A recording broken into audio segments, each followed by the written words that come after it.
I'm not sure where to start, so I'll just go in chronological order. That day I had just finished a math exam that I wasn't too pleased with when a friend of mine met me at my locker. "Hey man, I got some chronic weed. You wanna buy?" he asked.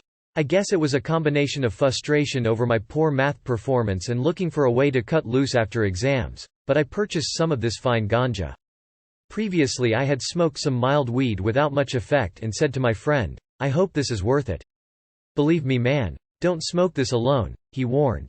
So, I headed home and rolled a fat joint, about a gram, which took some time because I don't toke very often. So then I headed out to the garage. On the way, I don't know what compelled me. I asked my sister if she wanted to join me. To my surprise, she did. Little did we know what the next 2 hours had in store for us. I sparked it up and got it burning. We took turns until about half the joint was done. Then I noticed that I no longer felt cold. It was January. I asked my sister how she felt. She said she didn't feel anything yet. The joint fizzled out and I went to relight it, which was a bit difficult. I passed it to my sister and adjusted my coat, which felt weird. Then it happened. As I shifted the coat, I got a weird tingling sensation like when your leg falls asleep. I became aware that I had entered a different reality. I knew that everything was the same, but my perception had changed.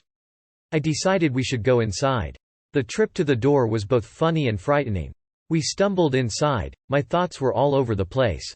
Then I got paranoid and ran to the washroom and flushed the roach down the toilet. Was this laced? I asked myself. This was too strong.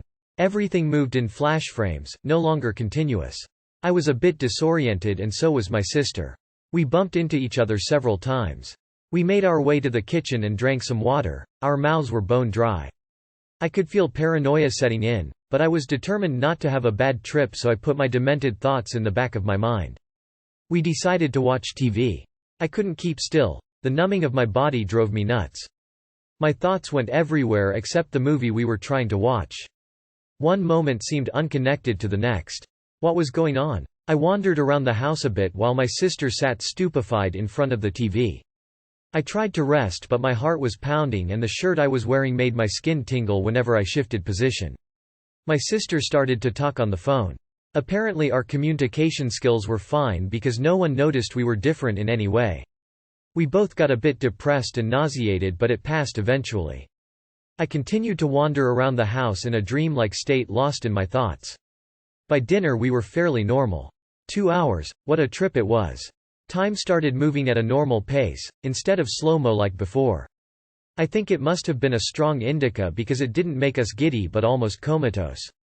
Despite the fact that the numbness persisted for almost 2 days and the experience of slight paranoia, we were both fine. We both agreed it was a worthwhile experience and it has been the topic of much discussion between us. The shared experience brought us closer together. We might do it again sometime, but we both agreed frequent use isn't a good idea. It was a mind-opening experience that I recommend, but as with any choice it should be an educated one. I had researched a bit before the first time I smoked marijuana just to be sure. I hope my experience might educate others on the potential effects of marijuana. Open your mind to new things and thoughts, and as long as you think it through, you'll most likely come out better for it. We did. Peace, love and unity to all.